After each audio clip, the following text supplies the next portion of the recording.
যে out from here, তাহলে এই যে আউট ফ্রম হিয়ার এখান থেকে চলে যাও, বেরিয়ে যাও, তাহলে এইখানে কিন্তু আউটটা কিন্তু ভার্ব। তার মানে you you out from here, subject silent আছে। সুপ্রিয় শিক্ষার্থী বন্ধুরা, আসসালামু আলাইকুম ওয়া রাহমাতুল্লাহ।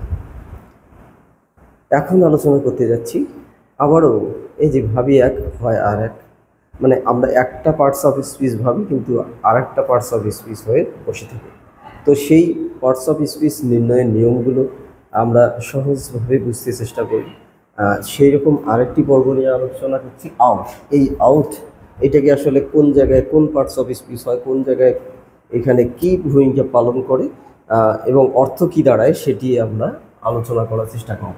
দেখি যে গো আউট, গো আউট তার মানে এই গো ভার্বটিকে মডিফাই করেছি। তাহলে আমরা তখন যেহেতু গো আউট, এখানে আউটটা হচ্ছে গো ভার্বটাকে মডিফাই করেছে, এই জন্য এটি একটি অ্যাডভার্ব। এখানে গো আউটটা হচ্ছে অ্যাডভার্ব।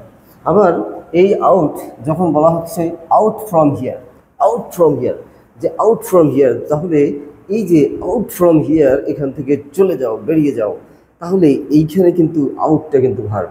তার মানে you out to the, you out from here, subject silent আছে, সেকেন্ড পার্সন সাইলেন্ট আছে, ইউ আর ফ্রম হিয়ার, তাহলে সেকেন্ড পার্সন সাইলেন্ট আছে, যার ফলে এখানে এইটি হচ্ছে verb, imperative action of verb. এখানে ইম্পারেটিভ অ্যাকশন অফ ভার্ব, আর এখানে আউটটা হচ্ছে অ্যাডভার্ব, অ্যাডভার্ব। হ্যাঁ, এরপরে এই অ্যাডভার্ব অফ প্লেস, আউট মানে বাইরে, অ্যাডভার্ব অফ প্লেস। এরপরে come from out, come from out, এখানে কিন্তু ভার্বকে মডিফাই করেনি, এখানে কিন্তু একটা আউটের পূর্বে একটা প্রিপোজিশন আছে। আমরা জানি যে প্রিপোজিশনের পরে একটি সাধারণত নাউন থাকে। তো যখন প্রিপোজিশন তখনই হবে যখন কোনো নাউন বা প্রোনাউনের অবস্থান বলে দেবে। তো যেখানে বলা হচ্ছে যে কাম ফ্রম আউট, বাহির থেকে আসো, তাহলে এইখানে যে বাহির থেকে আসো, এই যে একটা বাহির, একটা নাউন, এই ফ্রমটা এই জন্যে বসেছে যে কোনো কোথার থেকে এসছো একটা অবস্থান বলে দিছে, যার ফলে এই প্রিপোজিশনে পড়ে এটি নাউন, নাউন। এরপরে আর একটি যদি দেখি, তাহলে একই আউট, এখানে হলো অ্যাডভার্ব, এখানে হলো ভার্ব, এখানে হলো নাউন।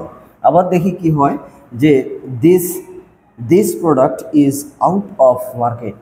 এই যে আউট অফ, এটি কিন্তু আমরা জানি যে প্রিপোজিশনগুলো অনেকগুলো প্রিপোজিশনের ভাগ আছে। তার মধ্যে যে যে simple preposition, single preposition, double preposition, হ্যাঁ, তারপরে আছে আছে ডিটাচমেন্ট প্রিপোজিশন আছে, পসেশন প্রিপোজিশন, এরকম বহুত প্রিপোজিশন আছে। সেই প্রিপোজিশনগুলোর অনেকগুলো নাম আছে, অনেকগুলো। যখন প্রিপোজিশন সম্পর্কে আলোচনা করবো তখন ইনশাল্লাহ ব্যাপক আলোচনা প্রিপোজিশন নিয়ে সেটি আলোচনা করা হবে ইনশাল্লাহ। তো এখানে ডাবল প্রিপোজিশন, আউট একটা প্রিপোজিশন, অপর একটা প্রিপোজিশন, দুইটা মিলে যেমন কম্পাউন্ড প্রিপোজিশন, সেরকম একটি বিষয় যে ডাবল প্রিপোজিশন।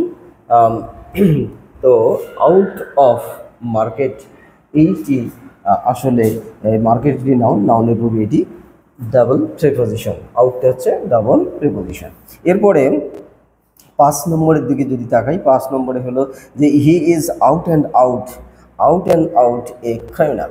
তাহলে এই যে out and out a criminal, তো ঘটনা হচ্ছে যে এইখানে আউট অ্যান্ড আউট, এইটি কি আউট কি হিসেবে, অ্যাডভার্বিয়াল ফ্রেজ হিসেবে এখানে he is out and out অ্যাডভার্বের এই যে এই লিঙ্কিং ভার্বের কমপ্লিমেন্ট হিসেবে, লিঙ্কিং ভার্বের কমপ্লিমেন্ট হিসেবে সে এখানে আউট অ্যান্ড আউট একটি মানে হাড়ে হাড়ে, হাড়ে হাড়ে মানে অ্যাডভার্ব, কিভাবে কিভাবে সে সে একটা অ্যাডভার্ব হিসেবে কাজ করেছে, কাজ করেছে কেমন, হাড়ে হাড়ে সে ক্রিমিনাল, সে হাড়ে হাড়ে ক্রিমিনাল। তাহলে আউট অ্যান্ড আউট এখানে অ্যাডভার্বিয়াল একটা ফ্রেজে ভূমিকা পালন করেছে।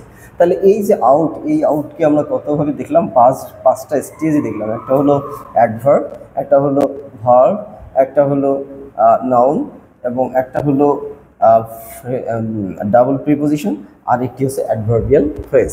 তো বাক্যের শেষে বসে এটা অ্যাডভার্ব হয়েছে ভার্বের মডিফাই করে, বাক্যের শুরুতে বসে ভার্বের কাজ করেছে, ইম্পারেটিভ অ্যাকশন অফ ভার্বের কাজ করেছে, এবং বাক্যের সে প্রিপোজিশনের পরে বসে সে নাউনের ভূমিকা পালন করেছে, আবার সে প্রিপোজিশনের আবার নাউনের পূর্বে বসে সে প্রিপোজিশন ডাবল প্রিপোজিশনের ভূমিকা পালন করেছে, আবার সে আউট অ্যান্ড আউট এই দুটি আউট একটি কনজাংশন দ্বারা ব্যবহৃত হয়ে সে অ্যাডভার্বিয়াল ফ্রেজের ভূমিকা পালন করেছে।